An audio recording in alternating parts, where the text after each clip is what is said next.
Clase de conversores de datos, Introducción a los sistemas lógicos digitales, 2020. Bueno, la idea de esta clase es hablar un poco sobre la introducción a todos los circuitos que hacen de nexo entre el mundo analógico y el mundo digital. En principio, vamos a trabajar sobre los conversores analógico-digitales y su contrapartida, que son los conversores digitales analógicos. Existen una gran cantidad de parámetros, digamos, físicos que de alguna manera deben ser llevados del mundo analógico al mundo digital. Por ejemplo, señales de temperatura, de presión, de desplazamiento,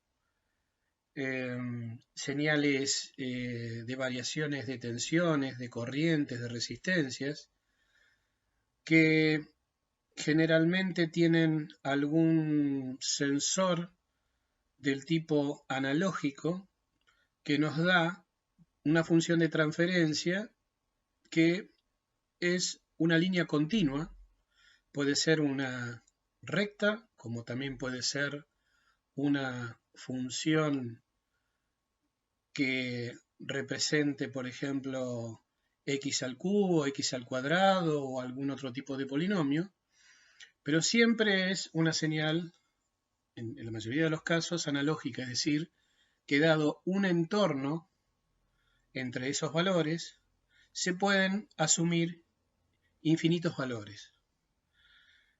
En el sistema digital, para hacer el tratamiento generalmente de esas variables, tienen que ser convertidas a números digitales, sin formato binario. Evidentemente existe en principio una limitación porque no es posible poder adquirir todos los valores de, por ejemplo, una tensión eléctrica en un dado rango, por ejemplo, entre 0 y 5 volt, porque puede haber infinitos valores. Entonces, generalmente, los circuitos encargados de hacer la conversión, que se denominan ADC o conversores analógicos digitales, tienen una limitación en cuanto a la cantidad de bits que pueden representar una determinada magnitud. Por su lado, si nosotros, por ejemplo, queremos reconstruir una determinada señal analógica que previamente ha sido adquirida, ha sido transformada, digamos, en el mundo digital, o algo digital que queremos convertirlo en, por ejemplo, una magnitud como puede ser tensión o corriente eléctrica, ahí nosotros requeriremos los conversores digitales analógicos. En esta diapositiva lo que se muestra es que, por ejemplo, en la parte de una señal de entrada analógica, esta es muestreada, ¿sí? Idealmente por una función impulsiva, pero en realidad van a ser por trenes de pulsos, donde nosotros vamos a obtener con una determinada cadencia una serie de muestras que va a ser un número binario, con algún tipo de formato. Por el otro lado, una señal que es analógica, pero a la salida de un conversor digital analógico, proviene de una entrada que es un número binario. Y la representación de esa forma de onda, o mejor dicho, la evolución que va a tener esa forma de onda va a ser, digamos, como una serie de escalones que van a ir cambiando de amplitud. Y a diferencia de una señal proveniente de un conversor analógico digital, acá nosotros tenemos una nube de puntos y acá vamos a tener una nube de escalones. Es decir, que la tensión o corriente se va a mantener durante un cierto tiempo y cambiará de magnitud si es que cambia el código digital de entrada. Bien, vamos a comenzar a ver los conversores digitales analógicos. Como dijimos, el conversor digital analógico tiene una entrada de datos digital, la cual puede ser un streaming de bits, es decir, puede ser que el dato sea en 8, 16, 32, etcétera bit y llegue uno tras otro, o puede ser, digamos, que ese dato ingrese en formato paralelo directamente a la entrada del DAC. El control que generalmente hay que hacer de ese DAC a través de un microprocesador también podría llegar a ser en formato serie o en formato paralelo. Generalmente los DAC suelen tener una tensión de referencia que es la que de alguna manera nos va a dar lo que se denomina el fondo de escala de la salida. Y acá lo que habría que aclarar es que las salidas analógicas de los conversores digitales analógicos se suelen dar, dependiendo del tipo de conversor, en tensión o en corriente. Y esa tensión o esa corriente va a tener un valor de fondo de escala lo más parecido posible a una tensión de referencia que generalmente se tiene que dar, que puede ser que la tenga dentro del conversor analógico digital o puede ser que uno pueda utilizar una referencia de tensión para inyectarle ese valor de tensión de referencia al chip. Vamos a ver algunas estructuras de conversores digitales analógicos, no todas.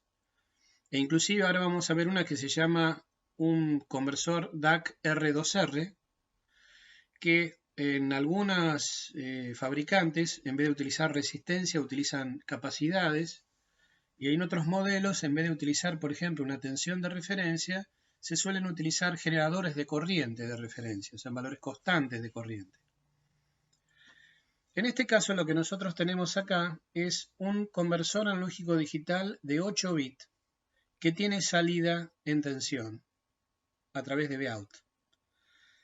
Y dada una tensión de referencia, supongamos 5 volt, a través de estas llaves que van a ser comandadas por el dato de entrada de 8 bits, donde el más significativo controla esta llave que está acá, la número 8, y el menos significativo va a controlar la llave 1, pueden aparecer una serie de combinaciones y lo que yo esperaría es que Vout responda en principio linealmente al código ingresado, que podrá ser de todos ceros, donde las llaves tendrían que estar conectadas a masa, o de todos unos, como máximo, que sería que todas las llaves estén conectadas a la tensión de referencia. Y la expresión que se obtiene es que la tensión de salida es igual a esa tensión de referencia, y como son 8 bits, va a haber un código que va a ser de 0 hasta todos unos, es decir, en el formato decimal será poner acá un 0 o poner el número 255, y eso dividido por 2 a la 8, que da 256. Entonces, en el mejor de los casos, la tensión de salida es la tensión de referencia multiplicado por 255 dividido 256, que se aproxima bastante a la tensión de referencia, aunque nunca se va a alcanzar ese valor. Si esto fuera 5 volt, ¿sí?, este coeficiente, el máximo, daría 0,90 y pico, o sea, casi 5 volt, o sea, casi 1 por 5 volt. Bien. Nosotros acá nos encontramos con una estructura que está formada por resistencias que son muchas del mismo valor, R, y otras del mismo valor, 2R. Hay otro conversor anterior a este, que ya se ha dejado utilizar, donde se le daba para cada combinación un valor de referencia, DR diferente, donde las resistencias de alguna manera variaran en potencia de 2. Entonces, dependiendo la llave, daría una tensión, por ejemplo, a la salida, que estaría relacionada con la corriente que circularía por esa resistencia. Pero eso tiene un problema bastante serio, es que yo necesitaría, digamos, de varios valores diferentes de resistencias que encima deberían ser bastante precisas al valor que se quiere tener de cada una de ellas. En cambio, de esta manera, uno se tiene que preocupar por tener resistencias iguales de dos valores posibles. En este caso, R y 2R. Por ejemplo, 1K y 2K. Este circuito en particular, lo que nos dice de alguna manera es que como es un sistema lineal, acá hay una tensión que de alguna manera tiene una malla de resistencias y termina en una tensión B sub A, ¿sí? Lo que nos interesa a nosotros es observar cuál es el valor de B sub A en función de todas las combinaciones posibles de llaves que hay acá. Y como acá se pone un amplificador operacional en modo buffer, no inversor, la tensión que tengo en A idealmente es la misma que tengo a la salida. Entonces la tensión de salida es igual a esta tensión que está acá. Y esto se hace para no cargar a toda esta malla. Entonces, si yo pongo acá una resistencia de carga en Vout, el amplificador operacional hace las veces de un Thevenin, que sería un generador de tensión con resistencia casi nula, y no vería afectada la corriente que yo le tengo que dar a esa resistencia, que se tenga que sacar, digamos, de esta malla. Entonces, este buffer básicamente está para no cargar con una impedancia que me pueda llegar a modificar el valor de la tensión B sub A, que idealmente lo que se vería acá es una alta impedancia de entrada. O sea, B sub A vería como que acá no hay nada y yo podría tomar tranquilamente la tensión en A, por ejemplo, con un multímetro de alta impedancia, y ya tendría directamente mi tensión. Bien. Entonces, tengo un sistema lineal y por lo tanto puedo aplicar el principio de superposición. Es decir, por ejemplo, yo podría conectar la resistencia esta 2R a la llave AB de referencia, o sea, la llave 8 conectar la B de referencia, todas las demás estén conectadas a masa. Y lo que yo tendría acá sería una resistencia 2R y después esto que está acá, donde estarían todas estas resistencias 2R conectadas a masa, harían un Thevenin equivalente igual a 2R. Entonces, si se fijan, esta resistencia R, que está acá, tiene todo esto que se va a sumar a esta R. Entonces, analicemos acá, por ejemplo. Acá yo tengo dos resistencias que valen 2R. Con 2R en paralelo me da R. R más esta R, ¿sí?, da 2R. Con el paralelo de esta 2R me da otra vez R. Y así siguiendo, me sigue quedando eso hasta que llego, por ejemplo, en el punto B, donde el equivalente que yo tengo desde acá hacia la izquierda es una resistencia efectiva igual a R, puesta a masa. Entonces tengo 2R puesta a masa y esta 2R puesta a la tensión de referencia. ¿Qué me da acá? Un divisor de tensión con las dos resistencias iguales, 2R y 2R, por lo tanto la tensión en A es igual a tensión de referencia sobre 2. Si B de referencia vale 5 volt, yo lo que tengo acá en la tensión B sub A es 2,5. Esa fue la contribución que tiene la llave 8, considerando que todas las demás están conectadas a masa. Si yo hiciera lo mismo y conectara, por ejemplo, la llave 1 solamente a B de referencia y todas las demás a masa, voy a tener una contribución de la tensión en B sub A debida a la tensión de referencia que va a estar dividida por 128.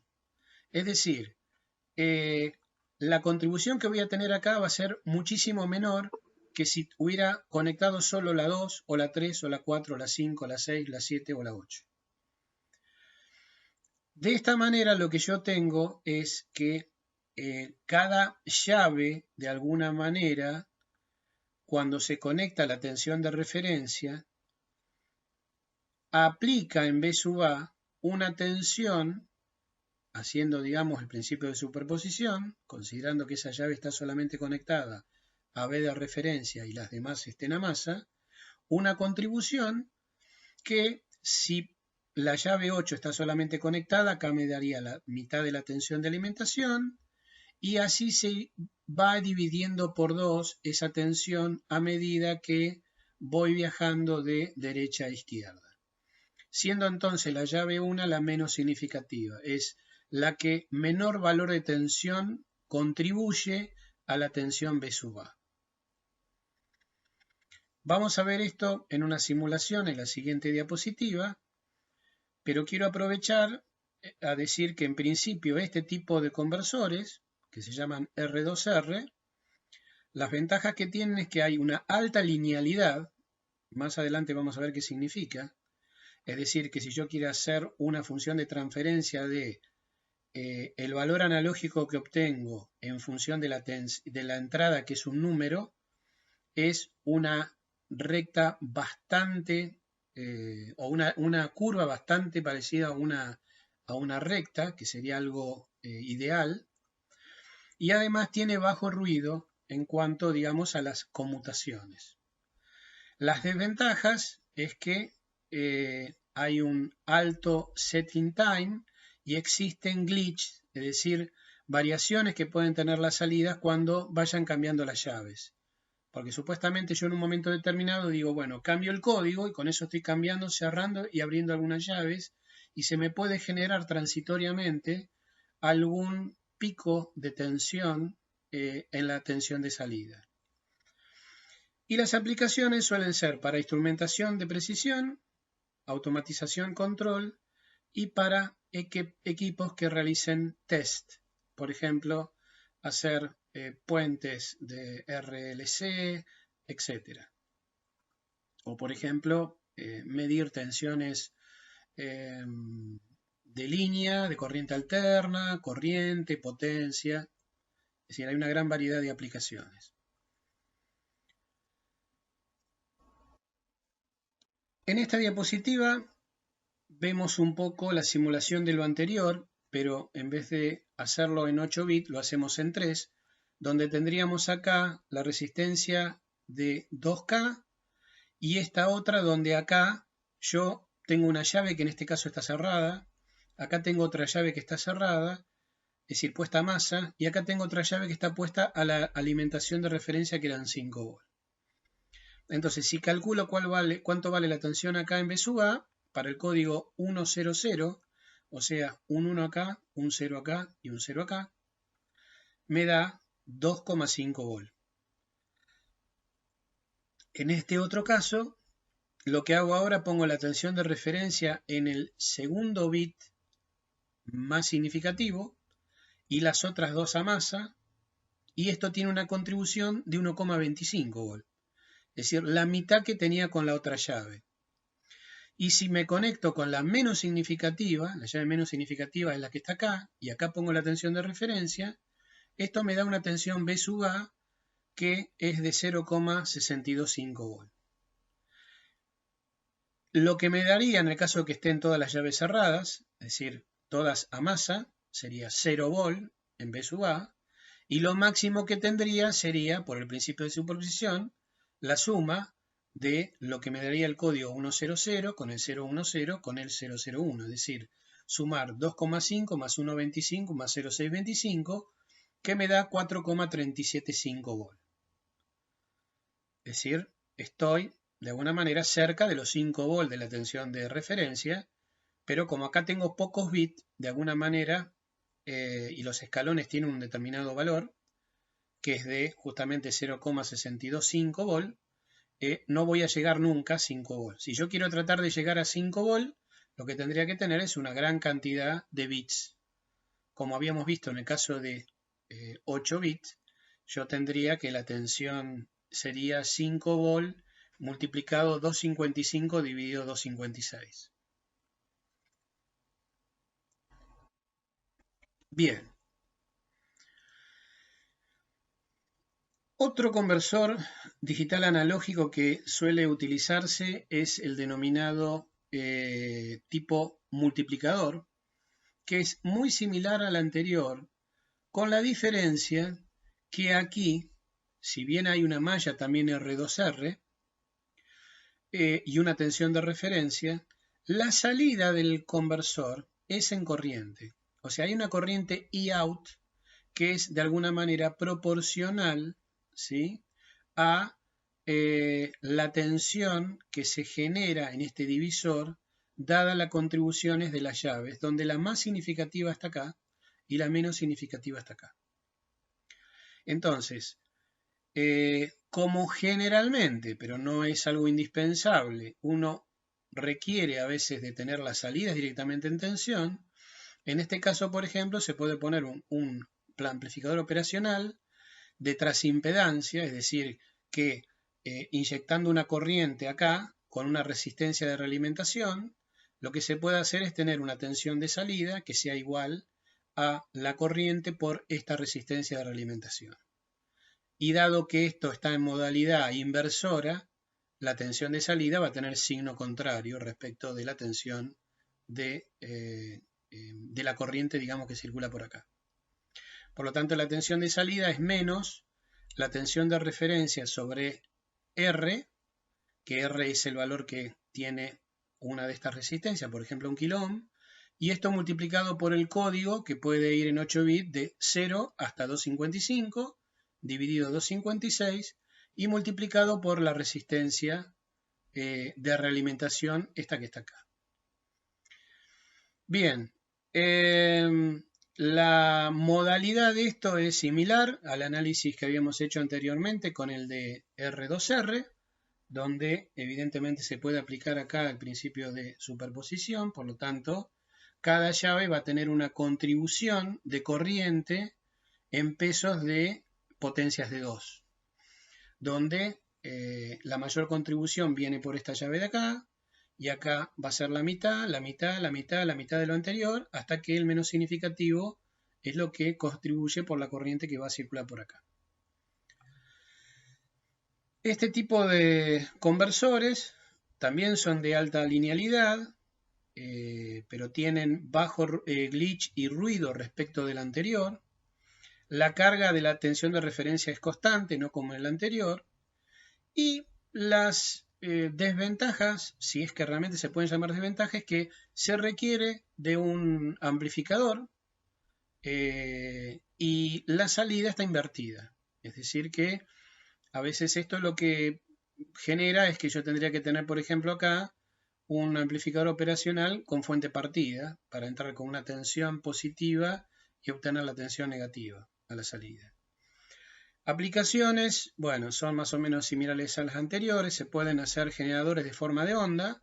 Si meto un número digital y obtengo una señal en tensión, con la cual me puedo generar en base a un número, por ejemplo, una onda que puede ser un diente de sierra, una onda cuadrada, una onda sinusoidal o una onda de tensión, por ejemplo, arbitraria.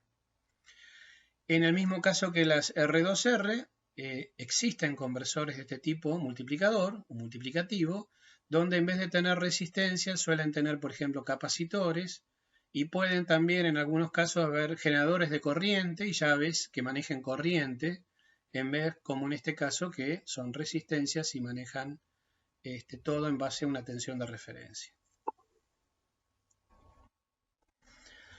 Bien. Tanto los conversores digitales analógicos como analógicos digitales suelen tener problemas, o sea, limitaciones, es decir, problemas en cuanto a darnos una respuesta, digamos, justamente en tiempo y forma. Es decir,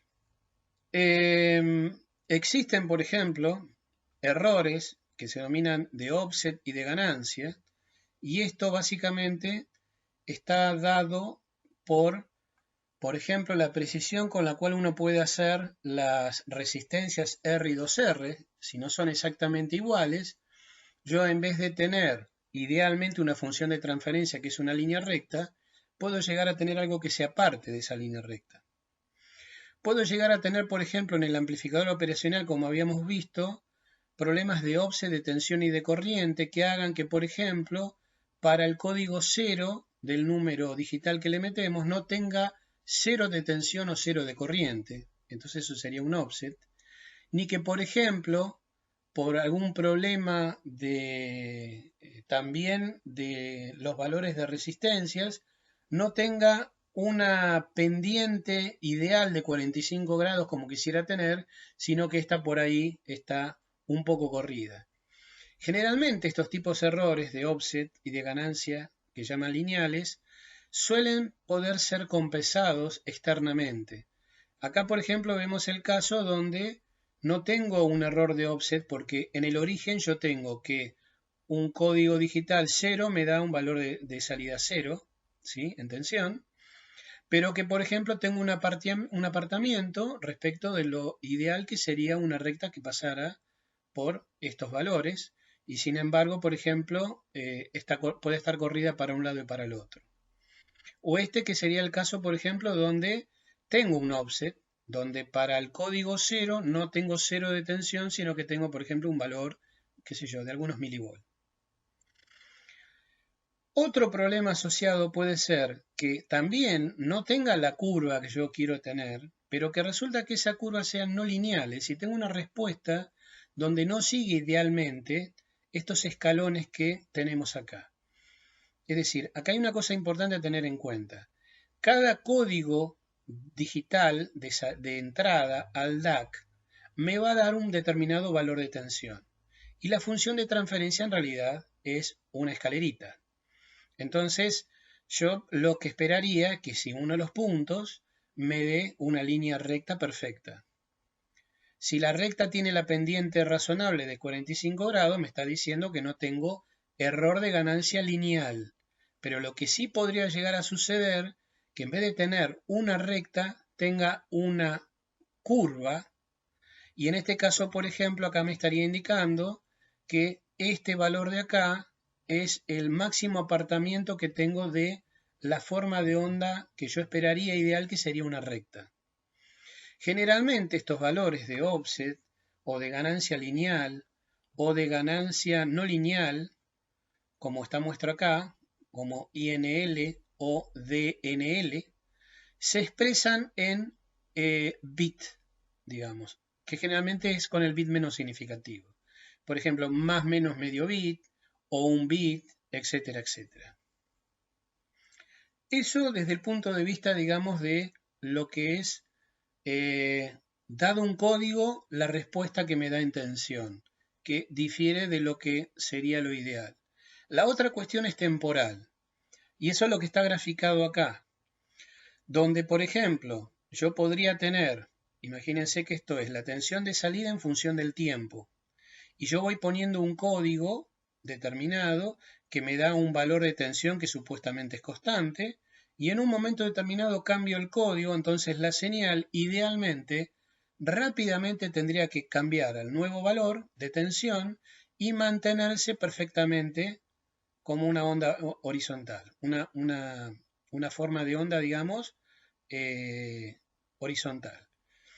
Bueno, primera cuestión. El amplificador operacional generalmente no es ideal, es un circuito que al menos tiene dos polos, por lo tanto va a existir algún tipo de oscilación. Yo aplico un escalón de tensión y no voy a tener, digamos, un mismo escalón, sino que voy a tener, por ejemplo, alguna sobretensión y después hay oscilaciones hasta que termine con un valor determinado de tensión. Este tiempo que se tarda desde que se generó el escalón hasta que entre la oscilación dentro de un determinado valor se suele denominar el settling time y está especificado generalmente en las hojas de datos. Por ejemplo, me puede decir que el settling time es de, no sé, 10 microsegundos, me está diciendo que la oscilación cayó dentro de determinado error en ese tiempo. Y el otro problema es lo que se llama es el problema de el slew time, es decir, me está dando idea de cuán rápido puede viajar la salida al escalón. Es decir, como va a tener una determinada pendiente distinta de la de 90 grados, ¿sí? Es decir, yo voy a tardar un cierto tiempo desde que voy de este valor de tensión hasta que llega a este punto de acá. Ese tiempo generalmente también está especificado en las hojas de datos y me está dando la idea de cuál es la velocidad que se mide en volts, digamos, por unidad de tiempo. Cuando mayor sea ese valor, más rápido voy a llegar, digamos, a el nuevo valor de tensión.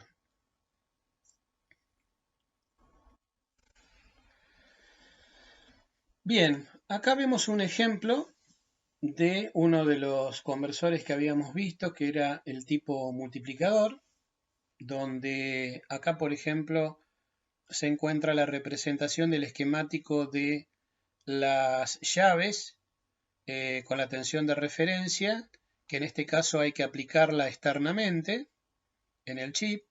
Este es el caso, por ejemplo, de un doble conversor digital analógico de 8, 10 o 12 bits, dependiendo del modelo del integrado que utilicemos.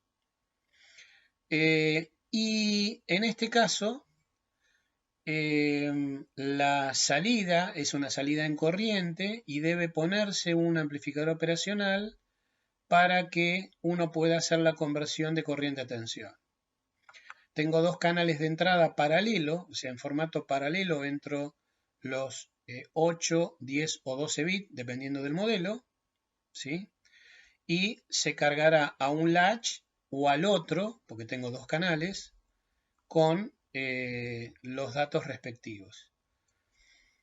Bien, en este caso, por ejemplo, yo puedo trabajar con señales de hasta 10 MHz de ancho de banda, ¿sí?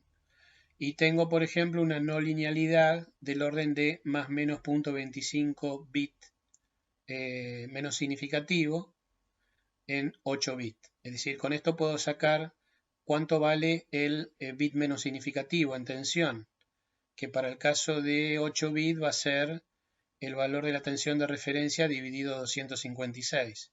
Entonces puedo tener más o menos el más menos el error en tensión, generalmente van a ser milivol o microvol, ¿sí? Que yo voy a cometer de no linealidad, si es que requiero ese parámetro.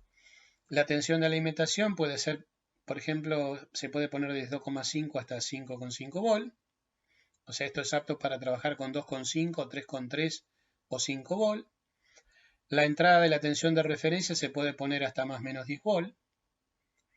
Y los rangos de temperatura se pueden trabajar desde menos 40 hasta 125 grados centígrados. Bueno, acá tienen otro que es del tipo de también multiplicativo, donde básicamente acá se tiene el conversor, que es este que está acá, con la tensión de referencia que hay que ponerla externamente, y la diferencia de que acá uno tiene que entrar con los datos digitales, serie. Es decir, hay que cargar la información con un bit tras otro, con una señal de reloj y una señal de entrada de información serie y la del chip select para habilitar el integrado. Entonces, de esa manera, según el protocolo que tiene SDI, se meten acá los bits necesarios para ponerle el dato, en este caso de 16 bits, y esto se carga en un registro, y el registro después va al conversor digital analógico y mediante la utilización de un amplificador operacional, porque esto da corriente como salida, se puede convertir ese valor de corriente analógica en una tensión. Y el código en este caso sería que la tensión de salida es menos la tensión de referencia que yo le ponga, multiplicado por el código, que puede ser un número entre 0 y 65.535, dividido 65.536, que sería 2 a la 16. Y acá se ve, por ejemplo, el dibujo de lo que ya habíamos analizado, de cómo sería, digamos, la red, en este caso de R2R. Bien, esto por el lado de conversores digitales analógicos. Hay otro tipo de conversores digitales analógicos, pero digamos los que de alguna manera más utilidad tienen son los que mencionamos recién. La contraparte de los DAC son los ADC, es decir, los que son los encargados de, dada una señal que generalmente suele ser una tensión analógica, eléctrica, se convierte en un número. Y de vuelta, acá vamos a necesitar una tensión de referencia para definir el valor de fondo de escala del número digital. Y el control se puede hacer en formato serie o paralelo y la salida pueden ser un streaming de datos, series, o puede ser directamente valores en formato paralelo. Generalmente también los ADC los suele manejar un microprocesador.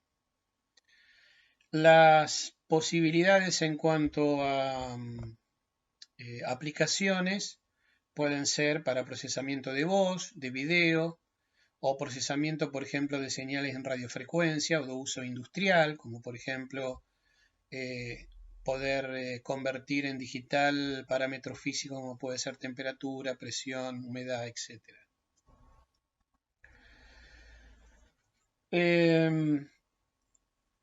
Esto es una diapositiva donde más o menos pueden ver algunas aplicaciones y los anchos de banda relacionados y la resolución y consumos de los chips. Es decir, existen en algunas aplicaciones donde de alguna manera los chips van a consumir también en función, digamos, de la aplicación que resulte.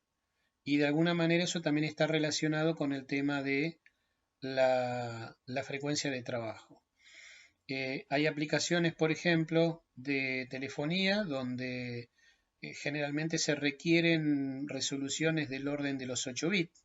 Esto para tener una idea en cuanto a cuántos bits yo necesito. Bueno, eso va a depender mucho de la aplicación. En aplicaciones, por ejemplo, de video digital, suelen ser utilizados valores del orden de los 14 o 16 bits, aunque también en televisión estándar es razonable valores de 10 bits de resolución.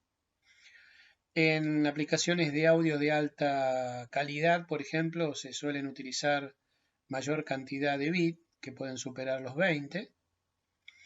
Y en lo que respecta al tema de ancho de banda, eso obviamente va a depender del ancho de banda de la señal la cual quiero digitalizar. Entonces, señales, por ejemplo, de audio o de señales de parámetros físicos van a requerir anchos de banda pequeños o en audio, por ejemplo, hasta los 20 kHz. En aplicaciones de sensores de vibraciones podemos llegar a tener varias decenas de kilohertz también.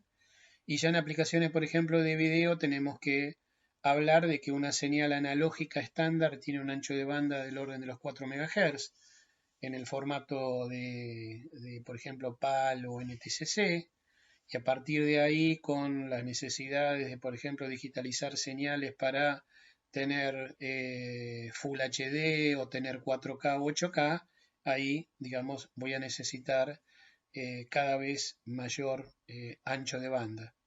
Y hay aplicaciones, digamos, donde se utiliza hasta señales del orden de gigahertz o de 10 gigahertz. Por ejemplo, en determinados sistemas de comunicaciones que se realizan modulando, por ejemplo, una sinusoide en amplitud y por ejemplo, en fase, se suele, por ejemplo, generar la sinusoide, por ejemplo, con conversores. Por lo tanto, eso requiere, digamos, de tener la posibilidad de convertir analógico digital o digital analógico en el orden de los gigahertz. ¿Sí? Depende, digamos, en principio de las aplicaciones. Pero, por ejemplo, esas aplicaciones requieren por ahí de conversores de gran ancho de banda, o sea, que se puedan muestrear en el orden de gigahertz, y por ahí no tanto bit de resolución, debido a que lo que interesa en esos casos es detectar, por ejemplo, los cruces por cero de esa sinusoide, y por lo tanto no me es necesario, digamos, tener tantas muestras para poder representar la sinusoide en cuestión. Bien, al igual que en los DAC existen limitaciones, como vamos a ver, donde los conversores analógico-digitales no son perfectos, es decir, yo quiero que un determinado valor de tensión se convierta en un número, pero evidentemente voy a cometer, digamos, un error, primero básicamente por el tema de que yo estoy utilizando una cantidad finita de bits, es decir, el conversor analógico digital como el DAC es un dispositivo no lineal. En el ADC, la señal analógica, que puede ser, por ejemplo, una sinusoide, la voy a convertir, digamos, en una nube de puntos, donde cada punto va a ser un número digital, y evidentemente convertí algo que tiene infinitos valores en un entorno a algo que tiene valores discretos. Y eso me trae dos problemas. Primero, que me va a generar ruido, ¿sí? Y después me va a generar distorsión. Y eso es lo que yo tengo que de alguna manera son algunos de los parámetros que tengo que poder manejar, porque por ejemplo en comunicaciones puede ser muy importante. Cuando yo quiero transmitir una voz que la digitalizo, la transmito y después la reconstruyo, yo lo que quisiera es que no exista ruido y que la señal se reconstruya exactamente igual como la original, pero desgraciadamente va a existir también una determinada distorsión. Entonces ahí voy a requerir de usar conversores que tengan la menor cantidad posible de ruido y de distorsión, y eso está relacionado directamente con uno de los parámetros que es la resolución, o sea, la cantidad de bits que yo voy a utilizar. Los conversores ADC también hay una gran variedad. Nosotros vamos a analizar rápidamente los que son del tipo flash, los denominados pipeline, que están basados generalmente en varios tipos flash, los sigma delta o delta sigma, los de aproximaciones sucesivas y los integradores, que en particular vamos a mostrar el ejemplo de uno que se llama de doble pendiente o dual slope. Bien, esta diapositiva lo que trata de mostrar un poco es lo que se denomina el producto resolución en bit en función de velocidad de muestreo. Y tenemos acá los que habíamos mencionado, menos el dual slope, que el dual slope es de muy baja velocidad y la cantidad de bits estaría más o menos por acá, que podemos tener de 14, 12, 10 bits. Pero acá tenemos los delta sigma, aproximaciones sucesivas, pipeline y flash. Cuando más hacia la derecha me mueva en el eje X, mayor va a ser, digamos, la velocidad de adquisición que tienen los conversores, donde el flash es el más rápido de todos, después le sigue el pipeline, y después acá está un poco, digamos, dividido, vamos a hacer algunas aclaraciones, pero tenemos los de aproximaciones sucesivas y los delta sigma. Y en cuanto a la mayor precisión, generalmente los delta sigma son las que nos dan la mayor resolución, después están los de aproximaciones sucesivas, los de pipeline que más o menos pueden llegar hasta 14, inclusive 16 bits. O sea, esto no es una cosa perfectamente determinística, es más o menos algo orientativo. Y los tipos flash que suelen ser de pocos bits por una cuestión constructiva, porque si no serían demasiado caros. Entonces, generalmente el flash suelen ser los más rápidos, pero generalmente tienen un número de bits del orden de aproximadamente de 8 bits de resolución en los chips.